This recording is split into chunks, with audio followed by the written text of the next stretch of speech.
March 7th, Let me go! You have no 1953. right! Fort Leavenworth, Sir, you need to Kansas. come with us. This is 0600 outrageous! hours.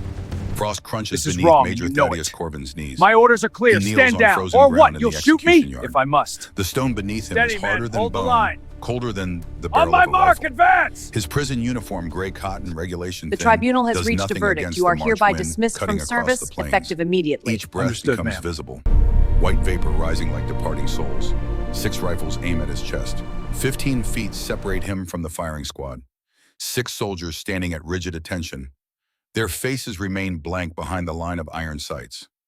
Orders don't require emotion, just precision. Behind the firing squad, 200 men stand witness. The entire garrison forced to watch what happens when soldiers break, when bodies refuse orders, when 6 men die because their commander's fingers won't close around a radio. Thaddeus keeps his spine straight despite the cold, despite the weight of 200 stairs, despite knowing he has 60 seconds left to breathe. The execution officer raises his saber. Morning light catches the blade and throws gold across the gray stones. 1 downward slash, 6 triggers, 6.30 caliber rounds through the heart. Death measured in fractions of a second. 15 years building to this moment. 2 tours in Korea. 17 citations for valor. Thaddeus led men through artillery fire and brought most home alive. Until Pork Chop Hill. Until his body decided orders didn't matter anymore. The saber climbs higher. Thaddeus doesn't close his eyes. If death is coming, he'll meet it directly. That much dignity remains. 60 seconds. On the observation platform, Colonel Vespera Wren stands like granite given human form. 58 years old with a face that's never known doubt. Her uniform fits like armor, every button mirror bright, every crease sharp enough to draw blood. She believes weakness spreads like contagion. Shell shock, combat fatigue, battle neurosis. Whatever soft name doctors invent, she sees cowardice. And cowardice in her theology must be burned out before it infects the ranks. Thaddeus is the fire, his death the sermon. 45 seconds. Wind carries smells from the world beyond the execution yard. Diesel from the motor pool. Coffee from the mess hall. The scent of continuation while Thaddeus Corbin's world contracts to 15 feet of frozen earth and 6 barrels waiting to speak. Memory ambushes him. Pork Chop Hill on a July morning. Chinese artillery turning dawn into thunder. The radio in his hand felt heavier than mountains. 6 coordinates, simple numbers he'd called in 100 times before. But his fingers wouldn't move. Not fear, not hesitation, something deeper and more absolute. His hand became stone, his jaw locked. His legs rooted to the command post floor, while outside men bled and died waiting for air support that never came. 3 minutes of paralysis, 6 dead soldiers. The court-martial took 4 days to hear evidence, 4 minutes to reach a verdict. Guilty of cowardice in the face of the enemy. Sentenced death by firing squad. 30 seconds. Thaddeus breathes slowly, counts each inhalation. An old trick from his first deployment. Control what remains controllable. The shaking in his fingers can't be helped. The nightmares that wake him screaming can't be stopped. The way his body remembers Korea even when his mind tries to forget, that's beyond his command now. But this moment belongs to him. He can die with eyes open and spine straight. The last choice available. 20 seconds. The execution officer's arm tenses. The saber begins its descent. A voice shatters the morning. Wait. The blade freezes mid-arc. Suspended like a question mark made of steel. 200 heads turn in unison. A man runs across the execution yard.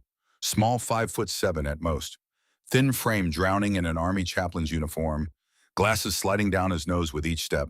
No weapon, no rank worth respecting. Just a silver cross at his collar and a leather book clutched against his chest. 2 MPs intercept him, grab his arms, try pulling him back toward proper silence. He doesn't fight, he shouts. I invoke General Order 47, spiritual custody transfer. Colonel Wren steps to the platform's edge. Her voice could freeze running water. What the hell is General Order 47? The chaplain wrenches free from the MPS, stumbles forward 3 steps, holds the leather book overhead like a shield, pages yellowed, binding cracked from age. Uniform code of military justice. He's breathing hard. 1864 wartime provision.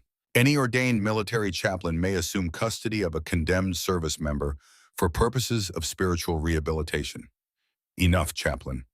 Wren's words could cut glass. Turn to your post before I add you to the firing squad. Provided the condemned accepts transfer of custody.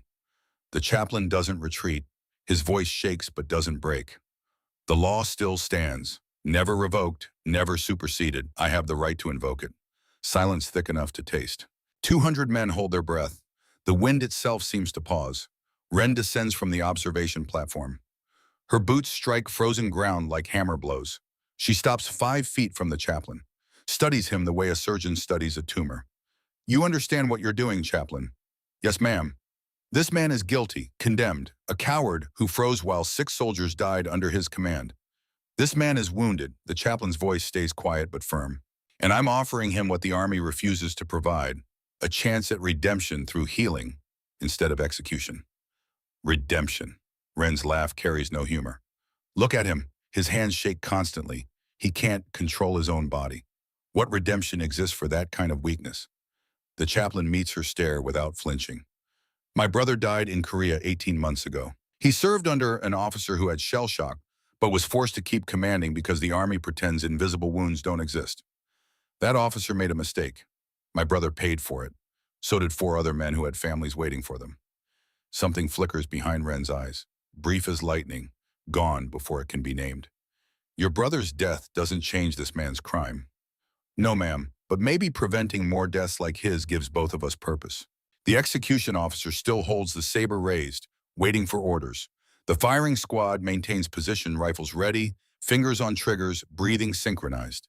Wren turns to face Thaddeus. Major Corvin, you'll accept this chaplain's interference.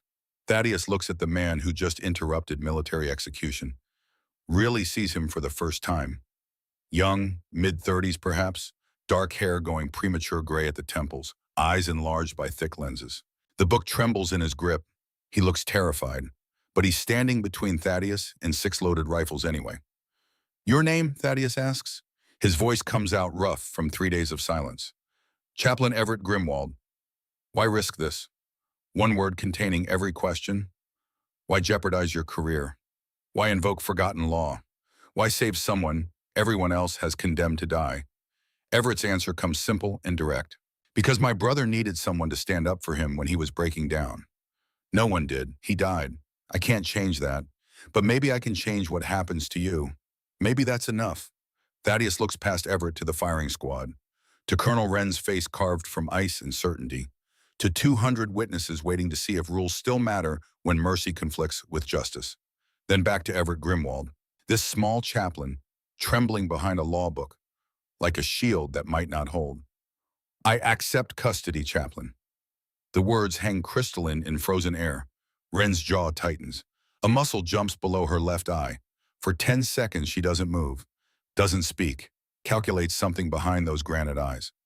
Lower your weapons. The firing squad hesitates. Just a heartbeat. Then 6 rifles drop to parade rest in perfect unison. Wren pivots back to face Thaddeus and Everett. General Order 47 grants spiritual custody, not military custody. Major Corvin, as of this moment, you are dishonorably discharged from the United States Army.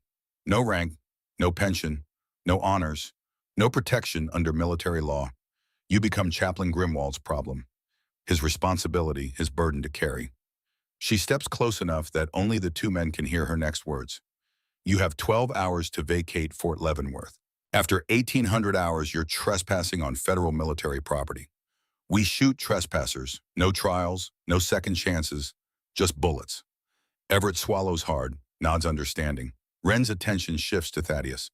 I hope he can save your worthless soul, Major, because if you set 1 foot on any military installation after today, I'll personally finish what we started in this yard.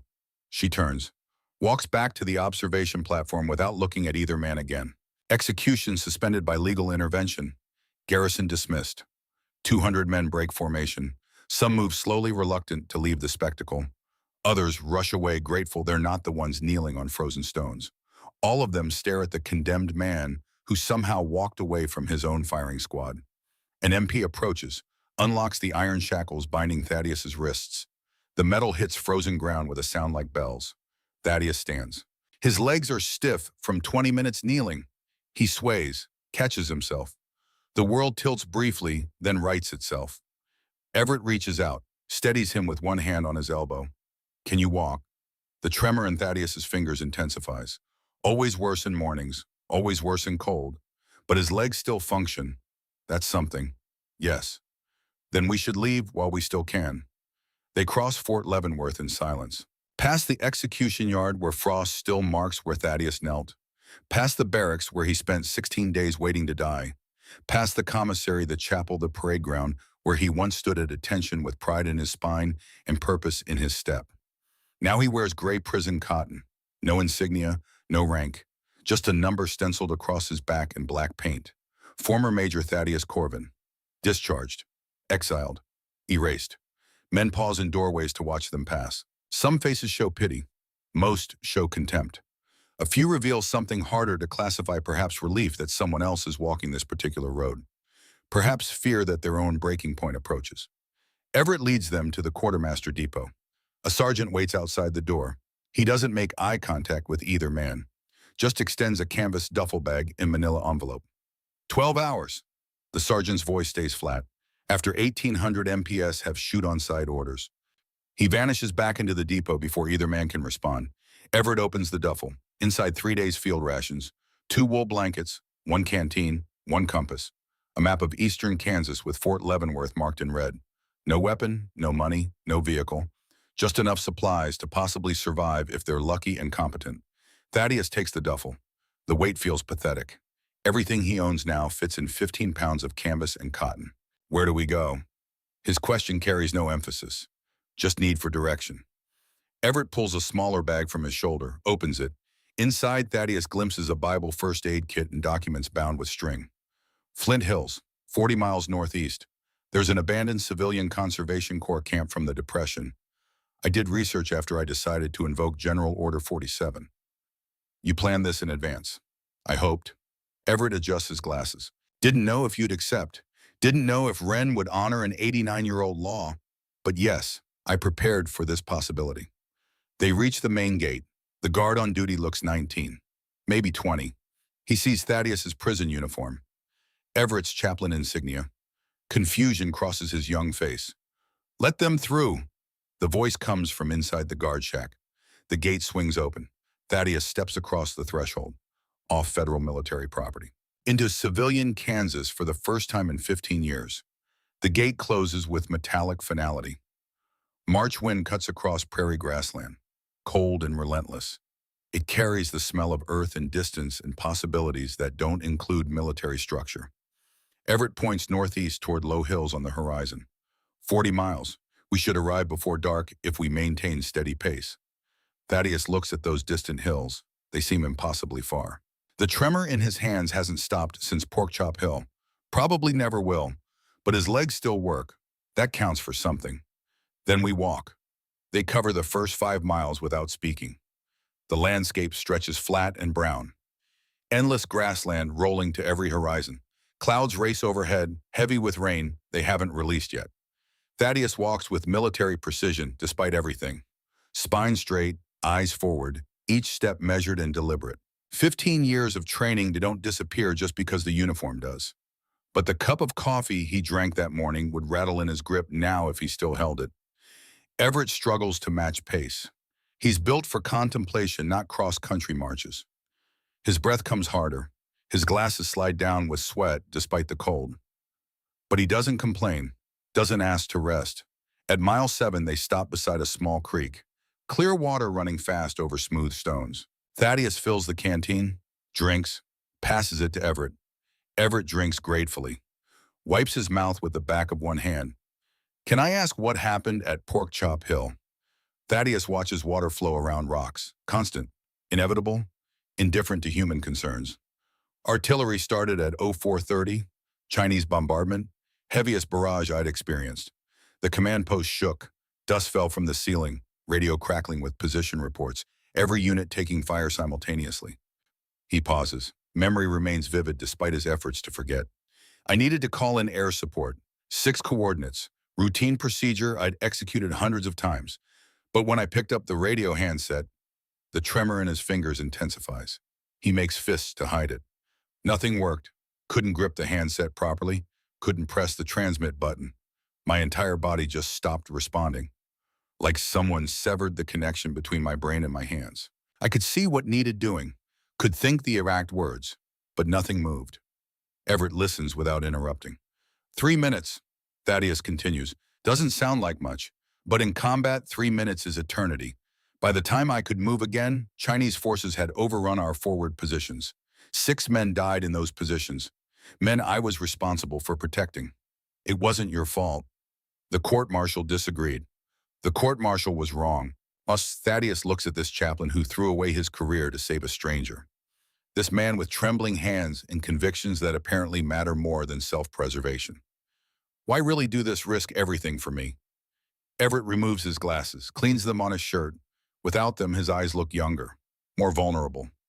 My brother James enlisted in 1950, shipped to Korea 6 months later, 22 years old, wanted to serve his country, make our parents proud. He replaces his glasses. He died at Chosin Reservoir, November 1950. His unit got surrounded, cut off. Their commanding officer had been in continuous combat for 8 months. No rotation, no leave. He was breaking down the way you did. Shell shock. But the Army doesn't acknowledge that condition, doesn't treat it, just expects men to push through until they can't anymore. What happened to your brother? The officer gave wrong orders, marched them directly into an ambush. James and 4 others died. The officer survived, received a Section 8 discharge, quietly removed from service. No trial, no accountability, just disappeared from the records. Everett's voice stays quiet, but steel runs underneath. I was in law school when James died. Judge advocate, general corps track, planning to become a military lawyer. Defend soldiers, uphold justice. But after James, I couldn't. The system that killed him had no interest in justice, just interested in pretending problems don't exist if we don't acknowledge them. So you became a chaplain instead. Became someone who could actually help instead of just arguing about regulations. Law didn't save James. Maybe faith can save others. They stand beside the creek in silence. Finally, Thaddeus asks, you knew about General Order 47 before today. Found it 6 months ago, researching military legal history, looking for something that might have saved James retroactively. Found a law that could save others prospectively. Been waiting for the right moment to invoke it. And I was the right moment. You were a man about to die for being wounded. Yes, you qualified. Thaddeus picks up the duffel. His hands maintain their constant tremor, but something in his chest feels lighter than it has in months. 33 miles remaining. We should continue. They reach the Flint Hills as afternoon fades toward evening. The landscape transforms. Flat prairie yields to rolling hills covered in tall grass. Limestone outcrops thrust from earth like broken bones never properly set. In the failing light, the grass turns gold. Beautiful in a harsh, lonely way. Everett consults his worn map every few minutes. Checks landmarks. A lightning-scarred tree. A dry creek bed. A cairn of stacked stones marking some forgotten boundary. There, he points. A small valley nestles between 2 hills. 6 wooden structures in various stages of collapse. Roofs sagging, walls weathered to gray, but still standing, still offering shelter. Civilian Conservation Corps camps dotted the countryside during the Depression, put unemployed men to work planting trees, building roads, preventing erosion. This one was abandoned in 1942 when war pulled all the workers away to different purposes. Now just ghosts and weather-worn lumber. They descend into the valley. The largest building was probably a mess hall. Long tables still visible through broken windows. A cast iron stove rusting in the corner. The other structures are smaller. Bunkhouses, storage sheds, a latrine mostly collapsed. Not luxurious, Everett says. Thaddeus sets down the duffel, surveys the camp. The buildings will block some wind, maybe some rain. There's a well in the center of the camp. He drops a pebble and hears water splash. It's shelter. That's more than we had 3 hours ago. They choose the most intact bunkhouse. The roof only has 1 hole. The door still closes with effort. Inside are 6 iron bed frames. No mattresses, just springs and rust. Everett spreads 1 wool blanket over a frame, sits carefully. The springs creak but hold his weight. Home, he says, attempting a smile that doesn't quite form. Thaddeus doesn't smile, but he nods. They eat field rations cold, hash and beans straight from tin cans. Tastes like metal and salt and preservatives. But it's calories. That's sufficient. Night falls completely. No electric lights exist out here. Just stars appearing overhead through the hole in the roof. Thaddeus lies on a bed frame. The springs dig into his back. His hands won't stop their constant motion. He folds them on his chest, feels his heartbeat through his palms. Across the room, Everett's breathing slows, becomes regular. He falls asleep quickly. Thaddeus doesn't sleep. Hasn't slept properly in 22 months. Not since Porkchop Hill. Every time his eyes close, he's back in that command post. Artillery falling. Radio dead in his frozen grip. Men screaming. So he lies awake. Stares at stars through the damaged roof. Counts breaths. Waits for dawn that will eventually come whether he sleeps or not. Sometime past midnight, Everett jerks awake, gasping. "All right," Thaddeus asks quietly into the darkness. "Nightmare." Everett's voice comes ragged. "Sorry, didn't mean to wake you. I wasn't asleep." Silence settles again. Wind rattles the walls. Somewhere outside, an animal calls. Coyote, perhaps. "You don't sleep much, do you?" Not a question. "Not since Korea." "How long?"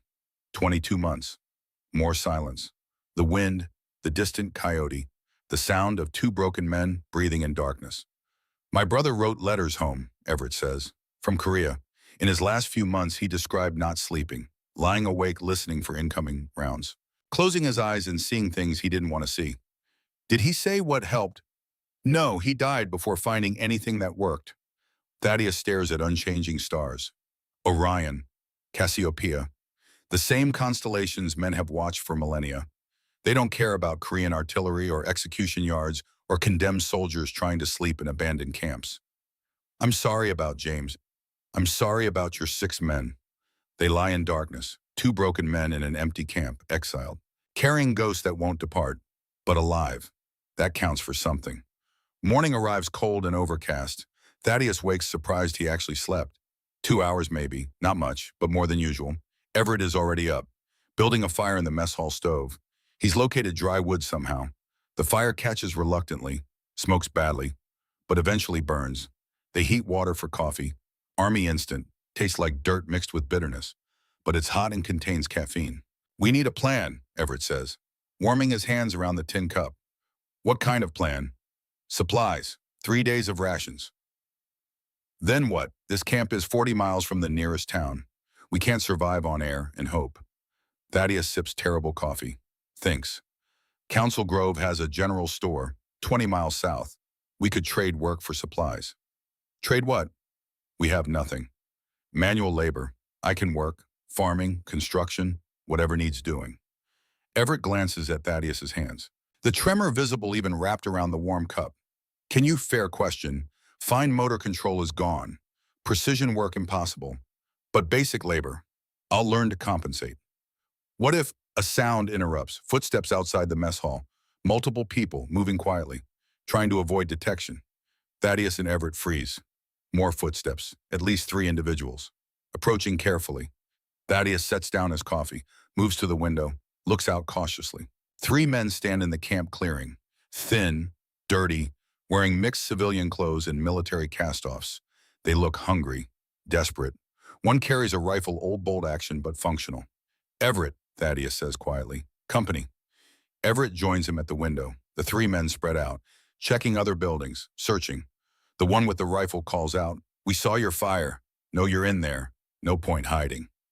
Thaddeus and Everett exchange looks. "What do we do?" Everett whispers. Thaddeus feels his pulse quicken. This resembles combat too closely. The moment before everything goes wrong. But these aren't enemy soldiers. Just people. Probably scared themselves. He makes a decision. We talk. He opens the mess hall door, steps outside, hands visible and empty. The 3 men turn. The rifle swings toward him. "Easy." Thaddeus keeps his voice calm, steady. "We're unarmed, just passing through." The man with the rifle studies him, takes in the prison uniform, the trembling hands. "You're from Leavenworth." "Was. Released yesterday." "Released." Bitter laugh. "Nobody gets released from Leavenworth. You escaped." "No, legal discharge. The chaplain invoked custody transfer." Everett emerges behind Thaddeus, hands raised too. "It's true, General Order 47. I can show documentation." The 3 men look at each other. Silent communication passes between them. Finally, the one with the rifle lowers it slightly. "Name's Daniel. These are Marcus and Ray. We're deserters, all 3 of us. Been hiding in these hills 4 months." He studies Thaddeus carefully. You were sentenced for shell shock. That's what doctors called it. Court-martial called it cowardice. Daniel nods slowly, like something just made sense. There's more of us, in the old mining caves up north. 8 men total, all the same problem. Can't go back to base, can't go home, just hiding, waiting. Ibu Thaddeus feels something shift in his chest, almost like hope. How many have shell shock? All of us, some worse than others. Ray can't be in enclosed spaces. Marcus has nightmares so severe he screams himself awake every night. I shake like you do. He extends one hand. The tremor mirrors Thaddeus's exactly. The army doesn't want us, says we're broken, useless. Some got Section 8 discharges, some ran before they could be court-martialed. Either way, we're finished. Just waiting to die out here in the cold. Silence. Wind moves through tall grass, makes it whisper. Thaddeus looks at these 3 desperate men, dirty and broken by the same thing that broke him. He thinks about kneeling in the execution yard waiting for bullets. He thinks about Everett stepping forward with a law book and impossible courage. He makes a decision. You don't have to wait to die. You can build something worth living for. Here, in this camp. Together. Daniel stares. What are you talking about? This camp has shelter, water. It's far from military installations. No one's actively searching for it. We could build a community, not running, not hiding, just existing on our own terms. With what supplies, we barely have food for another week. Then we acquire supplies, trade, work. I was an officer 15 years. I know how to organize, plan, lead. His hands maintain their constant tremor as he speaks, but his voice stays firm. Daniel looks at Marcus and Ray. They look back. You'd help us, even though you don't know us. You need help. I can provide it. That's sufficient reason. Why about that? Thaddeus thinks about 6 men dying at Porkchop Hill, about guilt he carries, about standing frozen while people depending on him died. Because I failed when it mattered most. Maybe I can make up for that. Maybe I can't, but I have to try. The 3 men confer quietly. Finally, Daniel turns back. 11 of us total counting you 2. You really think we can survive out here? I think survival is just the beginning. We're all condemned men. The army wrote us off. Society wrote us off. But we're still breathing. That means we get to decide what comes next. Daniel extends his trembling hand. Thaddeus takes it. Both hands shake. 2 broken men making a promise. All right, Daniel says. I'll take you to the others. Let's see what they think about your idea. The mining caves sit 3 miles north, cut into limestone hillside during the 1890s when someone mistakenly believed silver existed in Kansas. They found nothing. Now the caves are just empty tunnels, dark, cold, but dry. And 8 men live here, ages ranging from early 20s to mid-40s. All veterans, all carrying the same haunted expression. Daniel makes introductions. Marcus, 23, Korea, can't tolerate loud noises, jumps at every unexpected sound. Ray, 31, Korea, claustrophobia is severe enough he sleeps outside even in winter. Thomas, 28, World War II, nightmares every single night without exception. Samuel, 42, World War II, tremors like Thaddeus, can barely hold utensils. Joseph, 26, Korea, flashbacks so vivid he loses hours at a time. William, 35, Korea, catatonic episodes, sometimes doesn't speak for days.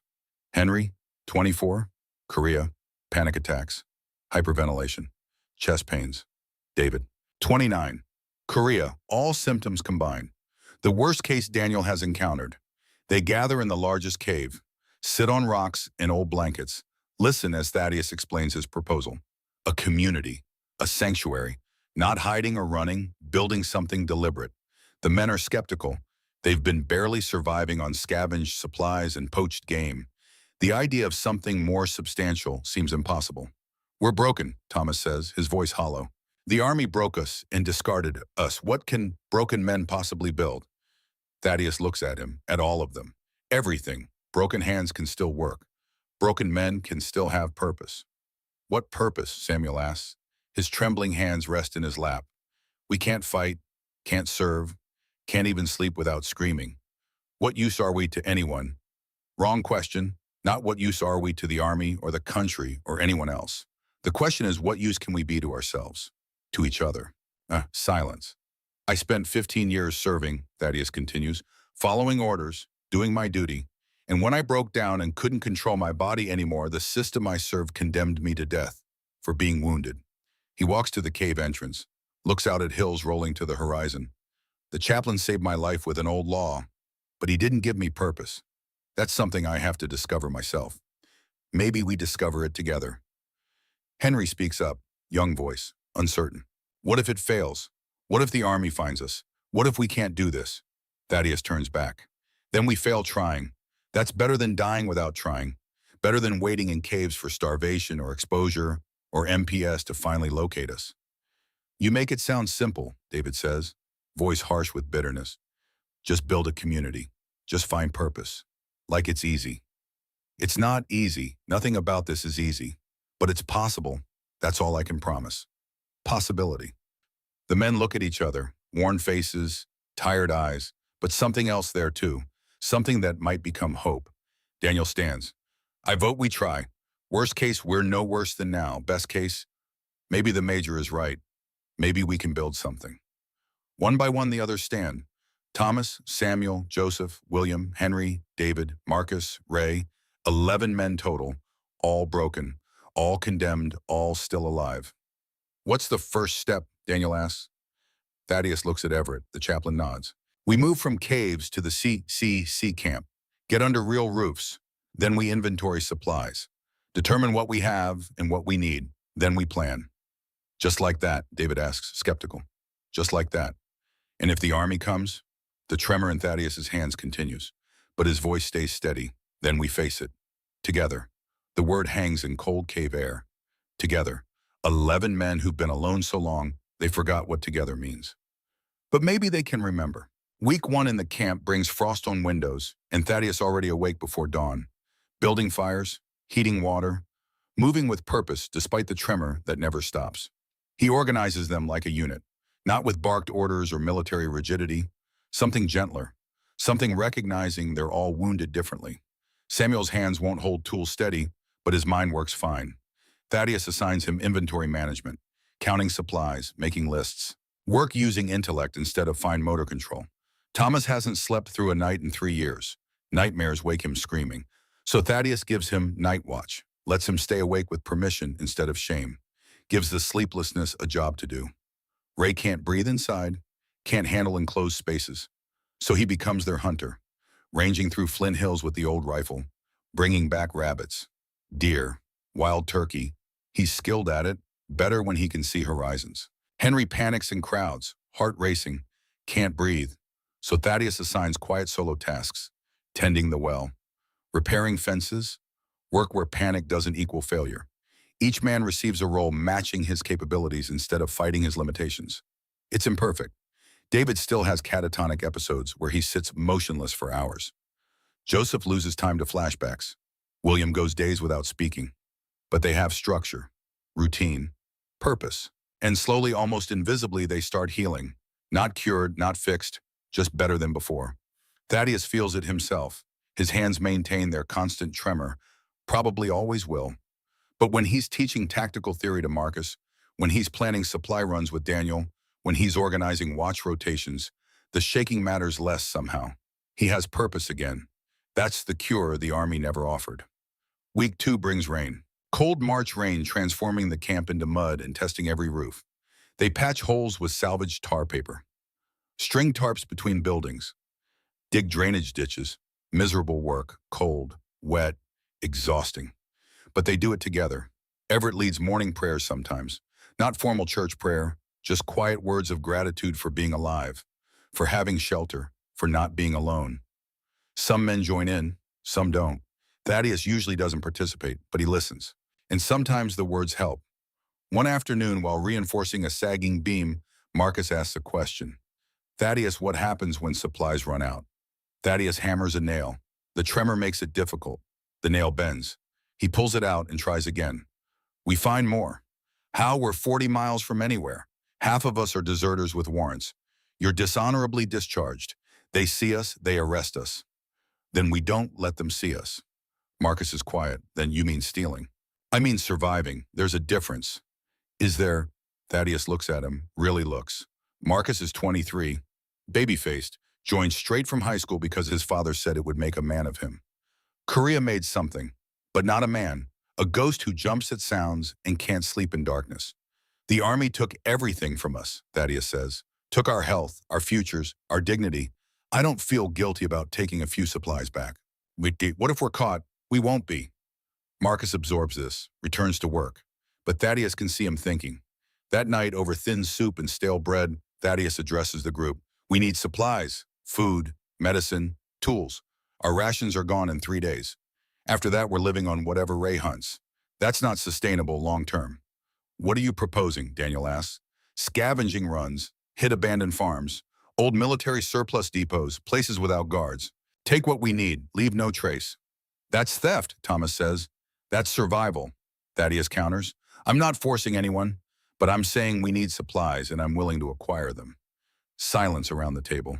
Finally, Samuel speaks, voice quiet but steady. I'll go. Can't hold tools, but I can navigate, read maps, plan routes. I'll go too, Daniel says. I was Supply Corps before Korea. I know what we need. One by one, 6 men volunteer. Thaddeus feels warmth in his chest. Not pride exactly. Something deeper. These men trust him. Broken as he is, they trust him to lead. He won't fail them. Not this time. They make their first run on a moonless night in week 3. 6 men. Thaddeus, Daniel, Samuel, Marcus, Joseph, and Henry, moving through darkness toward an abandoned farm 15 miles south. Intelligence from Ray, who scouted during a hunt. The place has been empty for months. Owners moved to California, left everything behind. They reach it just after midnight. The farmhouse stands dark, silent, windows broken, door hanging open. Spread out, Thaddeus whispers. Check the barn first, then the house. We take food, tools, medicine, nothing else. We're not looters. We're survivors. They work quickly, efficiently. Years of military training still present beneath the PTSD and trauma. The barn yields treasure, canned vegetables, preserves, sacks of flour and sugar, a hand-cranked generator, coils of rope, 2 kerosene lanterns. The house has medicine, aspirin, bandages, iodine, a first aid kit still boxed. They load everything into burlap sacks, work in silence. Then Henry freezes. Car, he whispers, coming up the road. Headlights appear in the distance, growing brighter. Out, now. Thaddeus's voice stays calm, controlled. Leave the sacks if necessary. No, Samuel grips his sack tighter despite the tremor. We need this. We need to avoid capture more. The headlights are closer, maybe a quarter mile. Marcus looks at Thaddeus, fear in his eyes identical to when he wakes from nightmares. We run, Thaddeus says, north into the tree line. Stay low, stay quiet, move. They run, 6 men with heavy sacks, moving through darkness. The car pulls into the farmyard behind them. Doors open to them, voices carry. Thought I saw a light. Probably nothing, just kids. Should check anyway. The men reach the trees, drop into tall grass, freeze. Behind them, flashlight beams sweep the farmhouse. The barn. Thaddeus's heart pounds. This resembles combat too closely. The moments before everything goes wrong. He closes his eyes, breathes, counts to 5, opens his eyes. He's not at Porkchop Hill.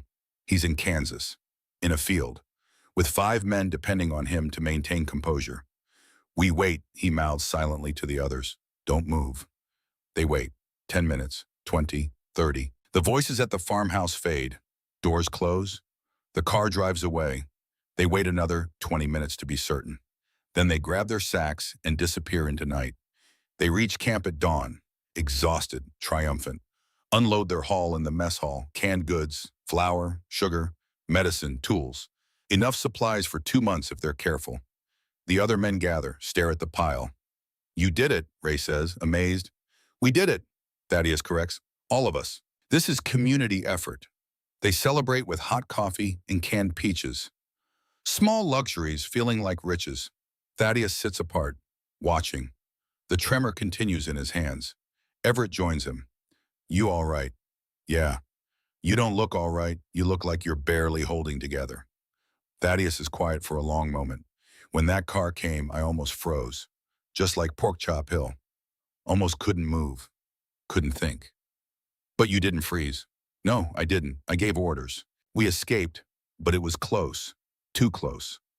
Everett sips his coffee. You know what I think? What? I think you're healing, not healed, but healing. 6 weeks ago, you were kneeling before a firing squad. Now you're leading men on supply runs, making decisions under pressure. That's progress. My hands still shake. So do mine. So do half the men here. That doesn't make you broken, makes you human. Thaddeus looks at his trembling fingers. I killed 6 men at Porkchop Hill. No, you froze for 3 minutes and 6 men died. Those aren't the same thing. The court-martial thought they were. The court-martial was wrong. You're not a killer, not a coward.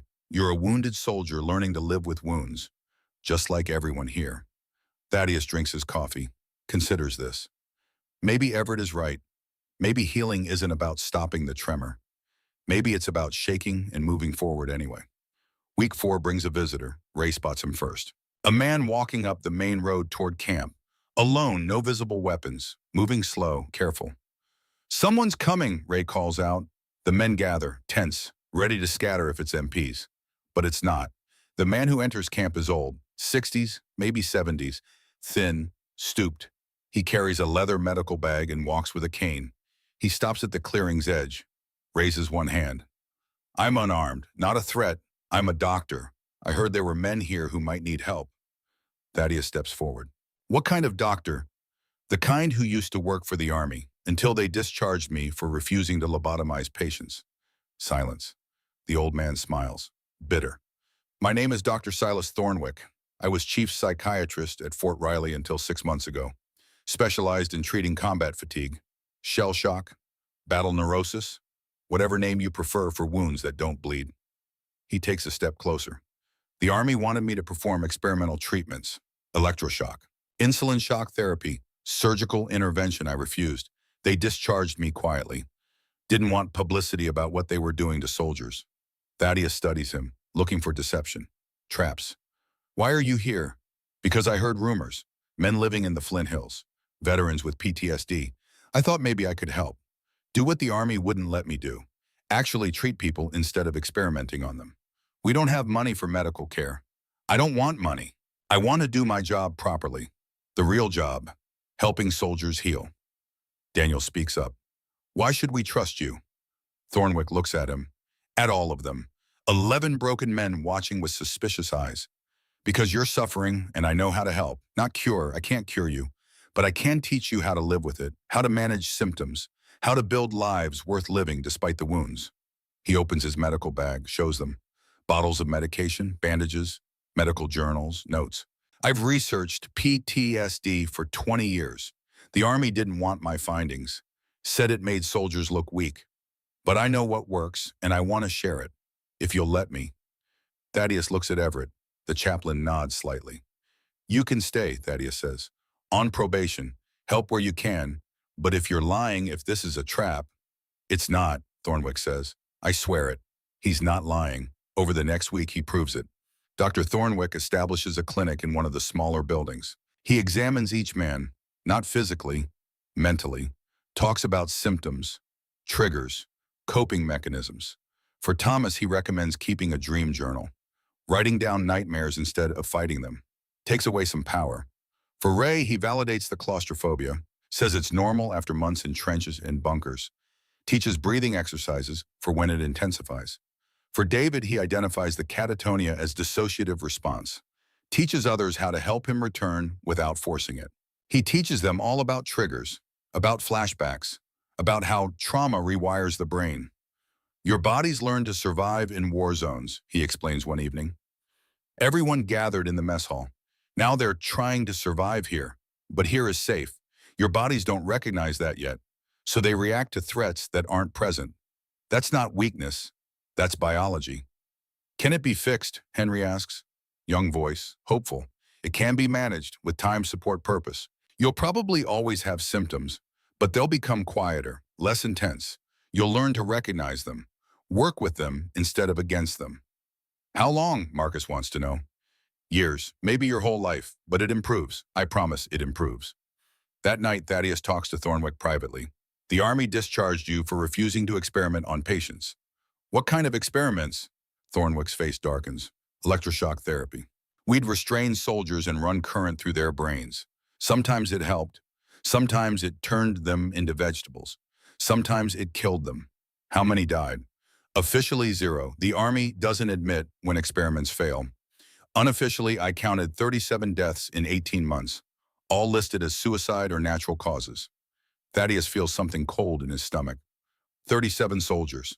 At Fort Riley alone, other bases were running similar programs. The Army wanted a cure for PTSD, something fast, something that would let them send soldiers back to combat. They didn't care about the cost. Who authorized this? Chain of command, base commanders. Some orders came from the Pentagon. It's not secret, just not public. Colonel Wren, not a question. Thornwick nods. She ran the program at Leavenworth, one of the most aggressive. She believed PTSD was weakness that could be shocked out of soldiers, literally. How many died under her? I don't know exact numbers, but I heard things through medical channels, enough to know she's covering something significant. Thaddeus absorbs this. The tremor in his hands intensifies, but not from PTSD, from anger. She was going to execute me for freezing in combat, but she's killed dozens trying to cure them. The irony isn't lost on me, Thornwick says quietly. They sit in silence. Finally, Thaddeus asks, can you help us? Really help us, or are we too far gone? Thornwick looks at him. Thaddeus, you're not broken. None of you are. You're injured, and injuries heal. Maybe not completely, maybe not perfectly, but they heal. I've seen it happen. What do we need to do? What you're already doing, building community, finding purpose, supporting each other, add therapy medication for some and time. Lots of time. And the shaking, Thaddeus holds up his trembling hands. Thornwick smiles gently. The shaking might never stop, but look at what you're doing despite it. Leading 11 men, building a community, making decisions under pressure. The tremor doesn't define you. Thaddeus looks at his hands in the lamplight. Maybe the doctor is right. Maybe he's more than his symptoms. Week 6 transforms the camp. Buildings repaired, supplies organized, routines established. The men work, talk. Some even laugh. Thaddeus watches it happen. Watches men who were dying in caves start to live again. He feels it in himself too. He sleeps now. Not every night, not through every night, but some nights he sleeps 4 hours. 5. Without nightmares. The tremor persists.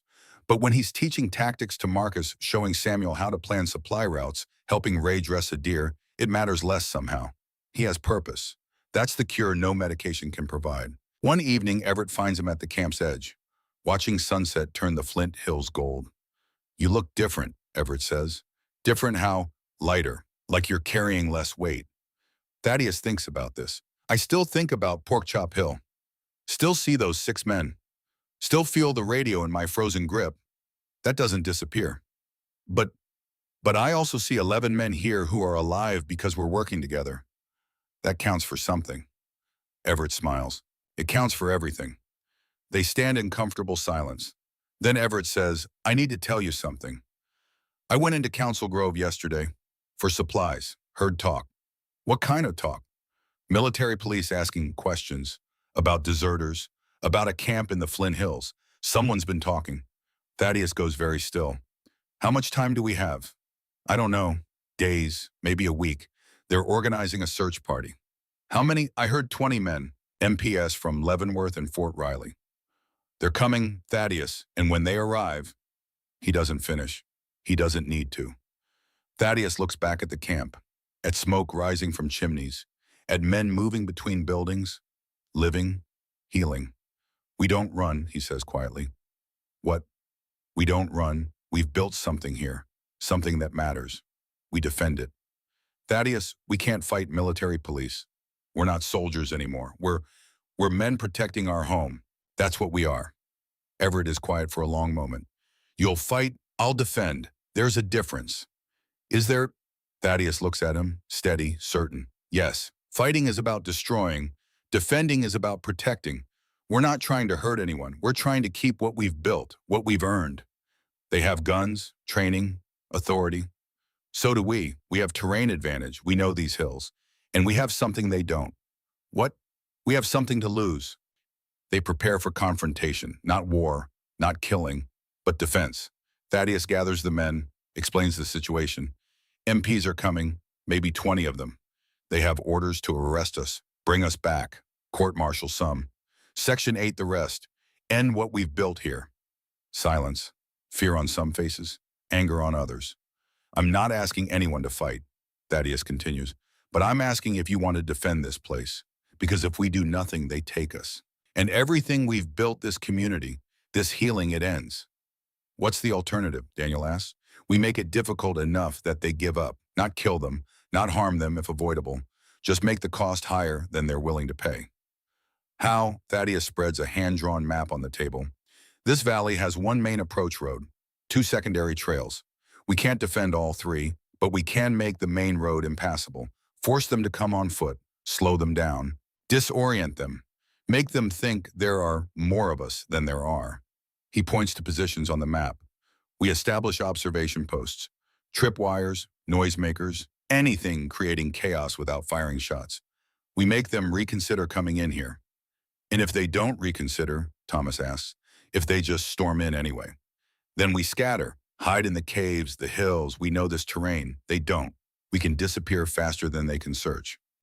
And abandon the camp. Samuel looks stricken. Better to abandon buildings than die defending them. We can rebuild. We can't come back from dead. The men absorb this. Finally, Ray speaks up. I'm in. This is the first place I've felt safe since Korea. I'll defend it. One by one, they agree. All 11. They spend the next 48 hours preparing. They dig trenches across the main road. Not deep, just enough to break an axle of vehicles try passing. They string wire between trees, attach tin cans, rattles, anything making noise when disturbed. They create false positions, dummy foxholes, scarecrows in hats. From distance, it looks like the camp is heavily defended. All theater, all bluff. But it might work. Ray and Henry establish observation posts on the hills, high ground with clear views of all approaches. Thaddeus and Daniel plan fallback positions, routes to the caves if retreat becomes necessary. Dr. Thornwick prepares medical supplies. Bandages, antiseptic, just in case.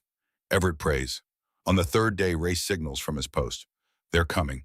20 men in 4 jeeps, military police, armed with rifles and sidearms. They stop at the trenches, assess the situation.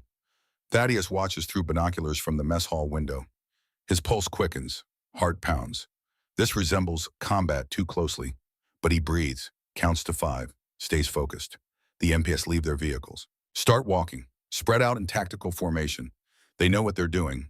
Thaddeus signals. The men take positions, hidden, watching. The MPs advance slowly, cautiously. They've seen the wire, the trenches, the defensive positions. They think they are walking into an armed camp. One MP triggers a tripwire. Tin cans rattle. The whole line freezes. Rifles up, nothing happens. They continue. More careful now. Another wire, more noise. They're 50 yards from camp now. A voice calls out, amplified, megaphone.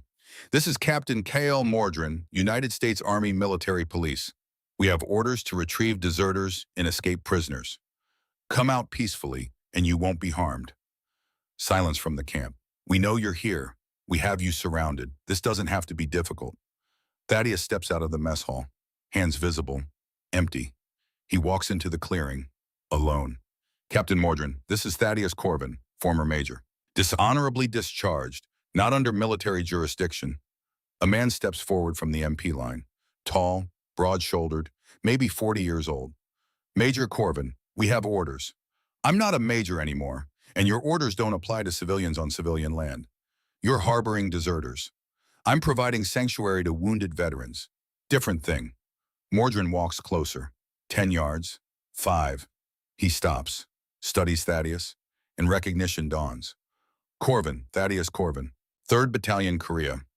That's right. Heartbreak Ridge, September 1952. Thaddeus goes very still. You were there. I was a 2nd lieutenant, pinned down with 12 men. Artillery support wasn't coming.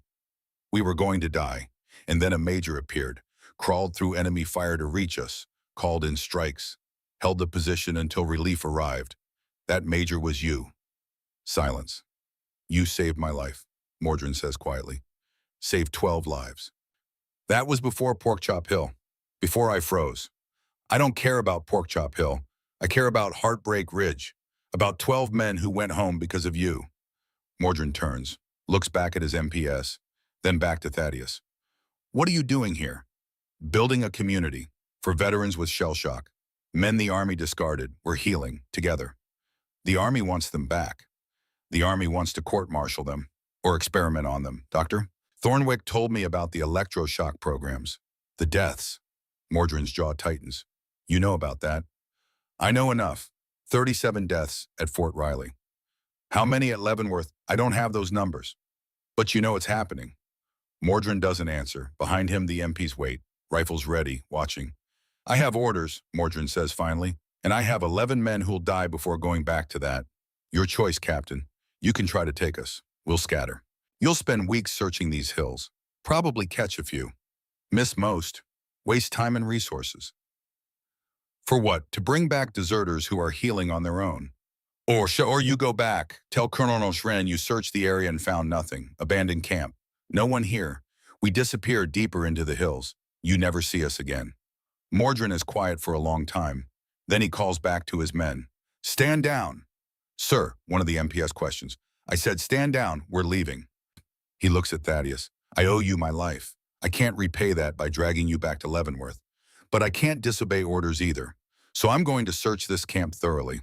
Take my time. And somehow I'm not going to find anyone. Thaddeus understands. Thank you, Captain. Don't thank me. Just do something good here. Make it worth the lie I'm about to tell. We will.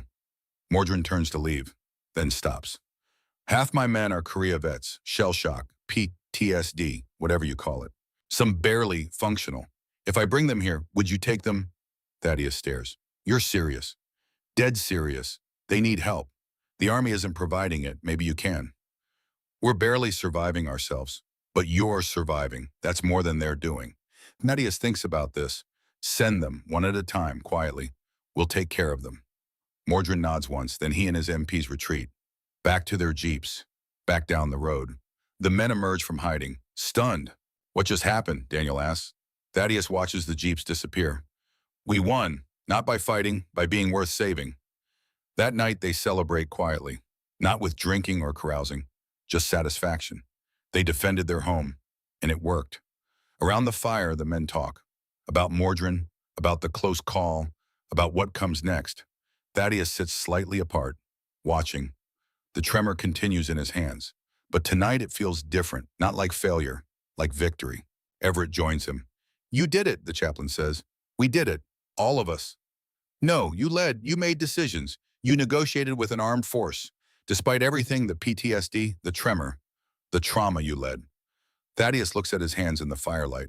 I was terrified the whole time. Thought I'd freeze like Porkchop Hill. But you didn't. No, I didn't. You know what that means. What? You're healing, not healed, but healing. The wound is closing, slowly, but it's closing. Thaddeus thinks about this. Maybe Everett is right. 6 weeks ago, he was kneeling before a firing squad. Condemned. Waiting to die. Now he's leading 11 men. Building a community. Defending a home. The tremor hasn't stopped. But he has. He stopped waiting to die and started learning to live. That's worth something. That's worth everything. Over the next week, 3 men arrive. Young MPs, all Korea vets, all with haunted eyes and trembling hands. Mordrin sent them, quietly, without orders. The community grows. 14 men now. Building, healing, living. Dr. Thornwick expands his clinic, starts group therapy sessions, teaches coping mechanisms. Thaddeus teaches tactics, strategy, gives the men intellectual challenges, purpose beyond survival. Everett leads prayers, offers spiritual comfort, listens when men need to talk. The camp transforms from refuge to home. One evening, Thaddeus walks to the camp's edge, sunset turning the hills gold. He thinks about Porkchop Hill, about the 6 men who died, about the radio in his frozen grip. The guilt remains. Maybe it'll always remain, but it's quieter now, less consuming.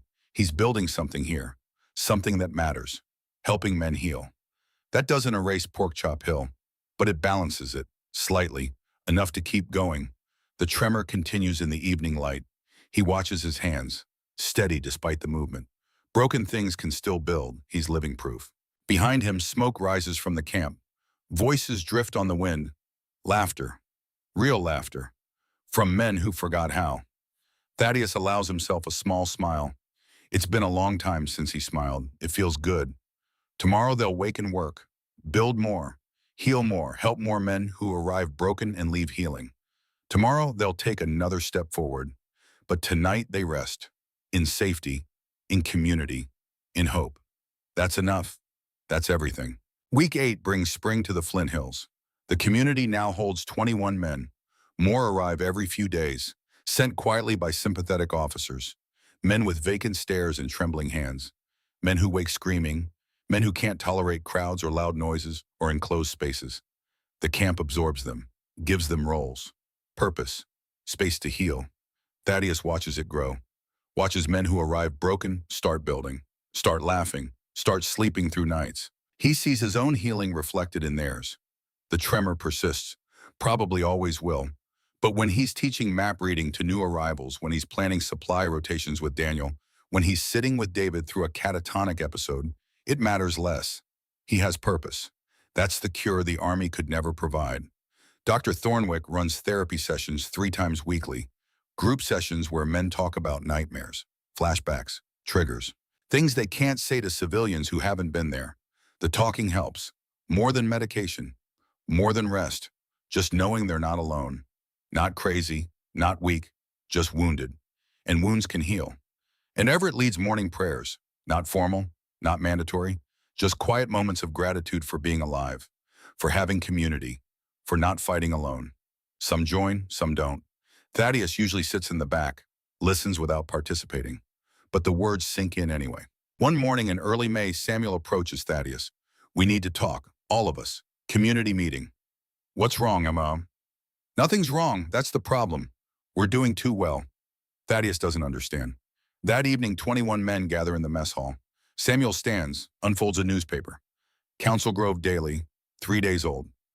Someone's been watching us, taking notes. This was published yesterday. He reads aloud. Mystery camp in Flint Hills veterans find sanctuary. Reports from eastern Kansas describe an unauthorized community of former soldiers living in abandoned CC-SAS camp. Sources say the men suffer from combat fatigue and have fled military court-martial. Local authorities unaware. Military police claim no knowledge. Investigation pending. Silence. It's not specific, Daniel says. Doesn't give exact location. Not yet, Samuel agrees, but it's public now. People know we exist. Only a matter of time before someone comes looking. And not sympathetic officers. Real authorities. Federal marshals.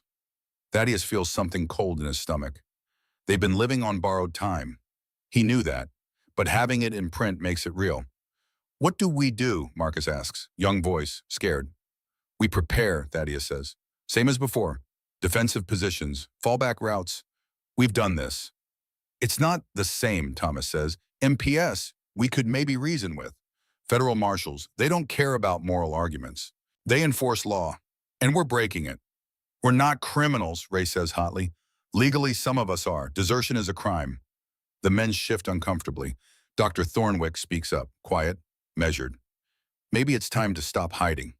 Everyone turns. What do you mean, Thaddeus asks. I mean, go public, deliberately. Tell our story, all of it. The experimental treatments, the electroshock deaths, the Army discarding wounded soldiers. Make it national news. Put pressure on the system to change. That's suicide, Daniel says. The Army will crush us. Maybe, or maybe public opinion protects us. It's 1953. Korea just ended. Thousands of soldiers coming home with PTSD. If people know what's being done to them, what? Thomas challenges. They'll care. They'll demand change. These are the same people who called us cowards, who said shell shock is weakness. Why would they suddenly care? Because we make them care, Thornwick says. We show them real men, real wounds, real consequences. Not statistics, not military jargon. Real human beings trying to heal and being punished for it. Thaddeus considers this. Risky. Incredibly risky. But hiding hasn't worked. The article proves that. They're already exposed, already found. Maybe Thornwick is right. Maybe the only way forward is through. How would we do this, he asks. Contact reporters. Major newspapers. Tell them everything. About the camp, about experimental treatments, about Colonel Rennan. Give them the story the Army doesn't want told. They'd arrest us before the story ran. Not if we do it smart. Send documentation first. Photos, testimonies, Then give interviews, multiple outlets simultaneously. Make it too big to suppress. You have documentation, Thaddeus asks. Thornwick nods. Medical records I took when they discharged me. Proof of electroshock deaths. Financial records showing cover-ups. I've been carrying it for months, waiting for the right moment. And you think this is the right moment? I think we're out of options. We can hide and wait to be arrested, or we can fight back. Not with guns, with truth. The men look at each other. Finally, Samuel speaks. I vote we do it. Go public. Tell truth. Let consequences come. One by one they agree. All 21. Democracy in action. Thaddeus feels the tremor intensify. This decision could destroy them, or save them, but it's the only decision making sense. All right, we go public. Dr. Thornwick, you coordinate with reporters. Samuel, you help organize documentation. Everyone else, we prepare written testimonies. Your stories, your experiences, everything. And then, Marcus asks, and then we trust that truth matters more than the Army's reputation. They work for 3 days. Dr. Thornwick contacts journalists, Kansas City Star, Denver Post, Chicago Tribune, major newspapers. He sends packets of information, medical records, death certificates, financial documents is showing cover-ups. The reporters are skeptical initially, but the evidence overwhelms. They agree to come, see the camp, interview the men. Samuel coordinates testimonies. 21 men writing their stories. Thomas describes electroshock at Fort Riley, strapped to a table, current burning through his brain. The screaming. David writes about catatonic episodes. Hours lost, body frozen while mind screams. Ray describes claustrophobia so severe he'd rather freeze outside than sleep under a roof. Marcus writes about nightmares, waking choking on phantom smoke, believing he's still in Korea. One by one they put words to trauma. It's painful. Some men can't finish, break down crying, have to walk away. But they come back, finish, because this matters. This is their chance to be heard. Thaddeus writes about Porkchop Hill, about frozen hands in 6 dead men, about kneeling before a firing squad, about Everett Grimwald invoking an 89-year-old law, about finding purpose in helping others heal. The tremor makes writing difficult, but he finishes. All 21 men finish. On May 15, 1953, 3 journalists arrive at the camp. They spend 2 days interviewing, walking through the camp, seeing the buildings, the clinic, the mess hall where men gather. They interview each man individually, record their stories, take photographs. One journalist, a woman from the Kansas City Star named Helen Morrison, asks Thaddeus the hard questions. You were sentenced to death for cowardice. How do you respond to people who say you deserved it? Thaddeus looks at her steadily, despite the tremor. I say they don't understand trauma. Don't understand that the brain can be wounded just like the body, and that wounded doesn't mean broken, doesn't mean useless, doesn't mean deserving of execution. But 6 men died because you froze. 6 men died in combat because war is chaos and sometimes things go wrong. I was a good officer for 13 years, led men through hell, saved lives. One incident where my wounded brain failed me doesn't erase all of that. The Army disagreed. The Army would rather execute wounded soldiers than admit PTSD is real. Easier to call us cowards than invest in treatment. Is that what this camp is? Treatment. This camp is community. Mutual support. We help each other survive. Heal. Find purpose. That's more effective than any electroshock or lobotomy the Army's tried. Helen Morrison writes this down. You know going public will bring consequences. I know, but hiding hasn't worked. Truth is coming out one way or another. Better we control the narrative. You could be arrested, all of you. Then we're arrested, but at least people will know why. She studies him, this former major with trembling hands and unwavering voice. You're very brave. No, I'm very tired of being afraid. The articles run on May 20th. Front page. All 3 newspapers. Army's secret electroshock experiments on shell-shocked veterans. Condemned for combat fatigue soldiers build sanctuary in Kansas Hills. The men the Army threw away and how they're surviving. The response is immediate. Outrage. From veterans groups, from families. From citizens who didn't know this was happening. Congress announces hearings. The Army denies everything. Colonel Wren issues a statement. Experimental treatments are voluntary and medically sound. Claims of deaths are unsubstantiated. The men in the Flint Hills are deserters avoiding justice. But the evidence is public now. Death certificates, medical records, financial cover-ups. The denial doesn't hold. On May 22nd, federal marshals arrive at the camp. 20 marshals, armed, with arrest warrants. The men don't run, they stand together in the clearing, all 21, waiting. The lead marshal reads charges: harboring deserters, trespassing on federal land, evading military justice. You're all under arrest. Thaddeus steps forward. We'll come peacefully, but we want it on record. We're not criminals. We're wounded veterans denied proper care. Everything we've done is documented. The press has it. Congress is investigating. You're arresting victims. The marshal's expression doesn't change. I enforce law, not justice. Cuff them. They're arrested. All 21, handcuffed, loaded into transport vehicles, driven to Leavenworth, back to where this started. As they pass through the gates, Thaddeus feels something break inside. Not hope, but the illusion that this might end differently. They're going to trial, and trials in his experience don't favor the wounded. The trial is set for June 1st. All 21 men, charged together. They're held in Leavenworth stockade. Separate cells, no communication. Thaddeus lies on a concrete bunk staring at the ceiling. The tremor has worsened. Worse than it's been in weeks. The progress he made, the healing, the purpose, the community feels fragile now. Like it could shatter. But it hasn't shattered, not yet. He holds on to that. On May 25th, Everett visits. He wasn't arrested. Chaplains have immunity, technically. How are you holding up? Everett asks. I've been better. You worried. The prosecutor is pushing for maximum sentences. Desertion in wartime carries death penalty. We're not at war anymore. Korea ended. Technically ended. Armistice, not peace treaty. Legally, they could still execute deserters. Thaddeus absorbs this. How are the others? Scared. David's catatonic. Marcus won't stop shaking. Ray's having panic attacks in his cell, doctor. Thornwick is trying to get medical exemptions, but the army's blocking him. Of course they are. Silence. Then Everett says, the public is on your side. Petitions, protests, veterans groups demanding your release. It's getting national attention. Will that matter in a military court? I don't know. I hope so. Thaddeus sits up, looks at Everett through the bars. If this goes badly, if they execute me, I need you to keep the community alive. Find another location. Keep helping veterans. Don't let what we built die with me. Thaddeus, promise me. Everett's eyes are wet behind his glasses. I promise.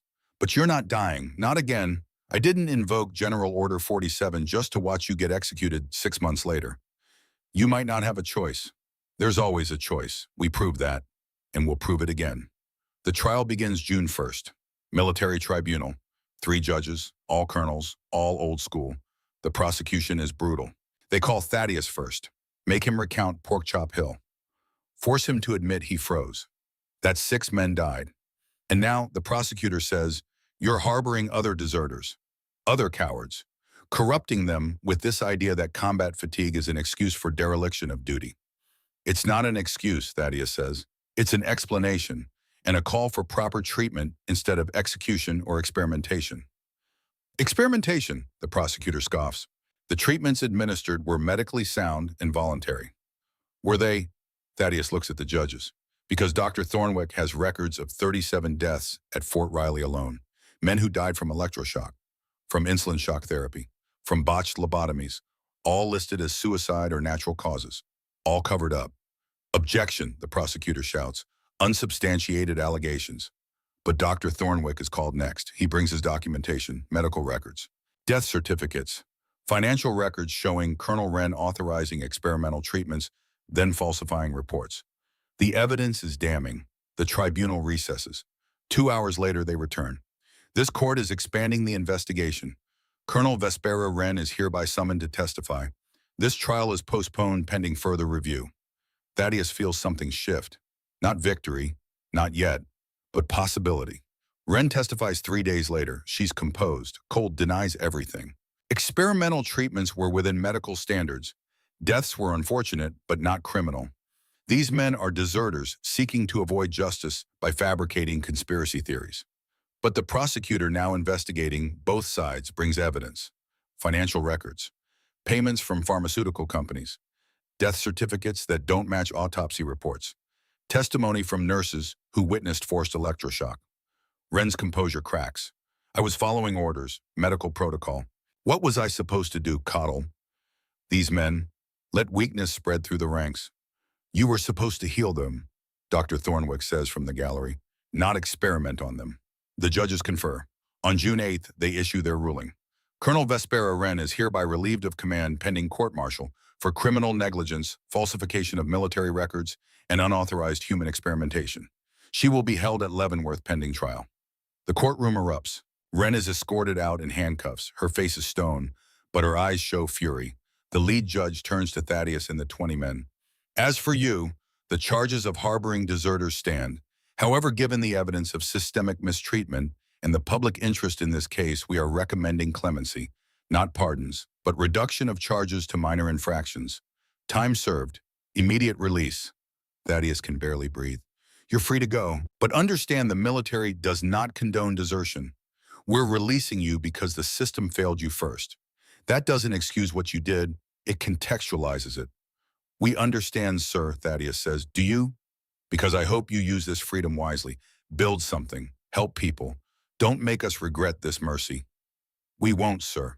They walk out of Leavenworth on June 9th, 1953. 21 men. Free. The press is waiting. Cameras, microphones, questions shouted. Thaddeus steps forward, speaks for all of them. We're grateful for this second chance. We're going back to the Flint Hills, back to building our community. Any veteran with combat fatigue who needs help, we're there. No questions, no judgment, just healing. What will you call this community? A reporter asks. Thaddeus looks at Everett. The chaplain nods. The Corvin Grimwald Veterans Center. Because one man saved my life with an old law and faith, and together we're saving others. The name sticks. They returned to the camp that afternoon. It's been ransacked during their arrest. Windows broken, supplies scattered. But the buildings still stand. They rebuild. Within a week, the camp is functional.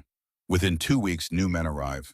Veterans from Korea, from World War II, some from as far as California, and all with the same wounds, the invisible ones, the ones the Army doesn't acknowledge. The community grows. By July, they're housing 35 men. By August, 50. Dr. Thornwick runs formal therapy programs, group sessions, individual counseling, medical treatment for symptoms. Everett provides spiritual support, runs a chapel in one of the smaller buildings. Thaddeus organizes everything, manages logistics, plans expansions, leads. The tremor persists, but he's healing, not because it stopped, because he found purpose despite it. One evening in late August, he sits with Everett watching sunset. You saved my life, Thaddeus says. You saved your own life. I just invoked a law. No, you gave me a reason to live, something to build. Without that, he doesn't finish. Everett understands. You've helped 52 men in 3 months. That's 52 lives changed, 52 families that get their loved ones back. That's redemption. For Porkchop Hill, for everything. Thaddeus thinks about this. I still see them sometimes. The 6 men who died in dreams. What do they say? Nothing. They just watch, like they're waiting to see what I do next. And what will you do next? Thaddeus looks at the camp, at smoke rising from chimneys, at men working, laughing, living. This, more of this, until every veteran who needs help has somewhere to go. That's a big vision. It's worth pursuing. They sit in silence as the sun sets. Tomorrow more work, more healing, more building. But tonight rest, in peace, in purpose, in community. The congressional hearings happen in September. Thaddeus testifies before Congress. So does Dr. Thornwick. So do 5 other men from the camp. They tell their stories, show their wounds, explain what real treatment looks like versus experimental torture. Congress is horrified. The Military Medical Ethics Act passes in October 1953. It requires informed consent for all medical experiments on service members, mandates proper PTSD treatment, allocates funding for veteran mental health. Not perfect, but progress. Colonel Wren is court-martialed in November, found guilty of criminal negligence and falsification of records, sentenced to 20 years at Leavenworth. The pharmaceutical companies that paid her are fined, shut down. Executives face criminal charges. Justice. Imperfect, but real.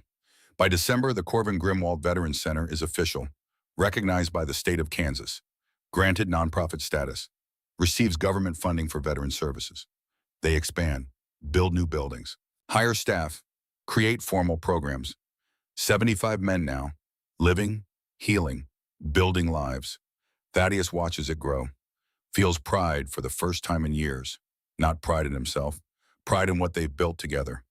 One cold December morning, a young man arrives, 23 years old, fresh from Korea, shaking so badly he can barely walk. His name is Private Wilson. He was court-martialed for freezing in combat, Section 8 discharge, homeless, suicidal. Thaddeus meets him at the camp entrance. "Welcome, you're safe here." Wilson looks at him, at his trembling hands. "You too." "Me too." Does it get better? Thaddeus thinks about this, about Pork Chop Hill, about the firing squad, about 6 months of healing. It gets different. The wounds don't disappear, but you learn to live with them. Find purpose despite them. That's not a cure, but it's enough. Wilson nods, too tired to speak. Thaddeus leads him inside, to warmth, to community, to hope. Another life saved, another chance at redemption. It's enough. Thaddeus Corvin is 59 years old. His hair is gray. His back hurts. The tremor has worsened with age. But he's alive. The Corvin Grimwald Veterans Center has grown beyond anything he imagined in 1953. 300 residents now, spread across 50 buildings, staff of 40, medical facilities, therapy programs, job training, community. They've helped over 8,000 veterans. Korean War, Vietnam War, even a few World War II vets who never got proper treatment. The model has been copied. 12 other states have similar facilities, all based on their work. Thaddeus walks through the campus too large to call a camp anymore. He passes the original mess hall, preserved as a memorial. A plaque reads, "Where it began, May 1953, 11 men and a dream." Past the medical building named for Dr. Silas Thornwick. The doctor died in 72, heart attack, but his legacy lives on. Past the chapel named for Everett Grimwald. The chaplain is 73 now, retired, but he still visits, still prays with men who need it. Thaddeus reaches the memorial garden, stones engraved with names, veterans who died here, not from experiments or executions, from old age, from natural causes, from finally being allowed to live until death came naturally.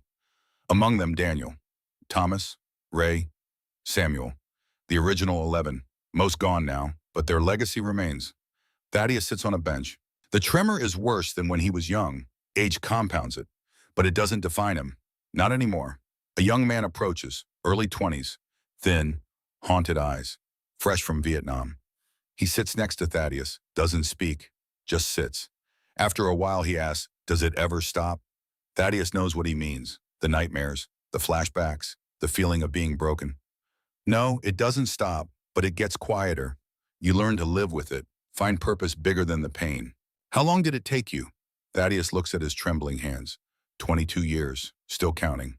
The young man absorbs this. What if I can't do it? What if I'm too broken? Thaddeus turns to look at him, really look. I was condemned to death for being broken. Stood before a firing squad. Got saved by a law from 1864 and a chaplain with more faith than sense.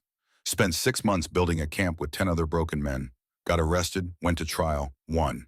And spent 22 years proving that broken things can build. He holds up his trembling hands. If I can do it with these, you can do it with yours. You're not too broken. You're wounded. There's a difference. What difference? Broken things stay broken. Wounded things heal. Maybe not completely, maybe not perfectly, but they heal. The young man looks at him, hope flickering in tired eyes. You really believe that? I've lived it. They sit in silence. Finally, the young man asks, "What's your name?" Thaddeus Corvin. Used to be Major. Now just Thaddeus. I'm Michael. Welcome, Michael. You're home. Chaplain Everett Grimwald dies peacefully in his sleep at age 74. The funeral is massive. Hundreds attend. Before his death, he wrote a letter, to be opened on the 50th anniversary of March 7, 1953. The letter is read publicly on March 7, 2003. To whoever reads this, 50 years ago today, I invoked an 89-year-old law to save a man's life. I didn't know if it would work. I just knew I had to try down. That man was Major Thaddeus Corvin, condemned for being wounded, sentenced to death for trauma his body couldn't control. I saved him with a law. He saved himself with purpose. Together we built something that outlasted us both. If you're reading this in 2003, the center still exists, still helps veterans. Still proves that wounded doesn't mean worthless. That's our legacy. Not the buildings, not the programs, the idea that every person deserves a chance to heal. That wounds don't define worth. That community and purpose can overcome trauma. That broken things can build. Remember that and keep building. Chaplain Everett Grimwald. The letter is framed, hung in the original mess hall. Thousands of veterans read it every year, and they keep building. The Corvin Grimwald Veterans Center is 71 years old, still operating, still helping veterans, now serving Iraq and Afghanistan wars, Syria, modern conflicts. The wounds change, the wars change, but trauma remains, and so does the center. In the Memorial Garden, stones mark the original 11. Thaddeus Corvin, 1916 to 1980. Everett Grimwald, 1918 to 1992. Daniel, Thomas, Samuel, Ray, Marcus, Joseph, William, Henry, David, all gone now, but not forgotten. A young woman stands in the garden, 25 years old, Iraq War, PTSD, suicidal ideation. She reads the plaques, learns the history. A staff member approaches. "Can I help you? I'm not sure I belong here. I'm so broken. I don't know if I can be fixed." The staff member himself, a veteran himself wounded, smiles gently. "You don't need to be fixed. You need to be supported. There's a difference. This place was built by broken men who proved they could still build, still heal, still matter. Really, really, come inside, meet the community, see for yourself." She follows him inside, to warmth, to safety, to hope. The 71-year legacy continues. Building, healing, proving that wounded doesn't mean worthless, that broken things can create beauty, that condemned men can build sanctuaries. As she walks through the doors, the staff member notices her name tag. Lieutenant Sarah Donnelly, granddaughter of Corporal James Donnelly, one of the 6 men who died at Porkchop Hill. She doesn't know it yet, but she will, and when she does, she'll understand. The circle is complete, redemption found. In the original mess hall beneath Everett's letter, another plaque hangs. Words that Thaddeus spoke to a young veteran in 1975. Preserved, remembered, repeated to every new arrival. It's still enough, 71 years later. Still enough.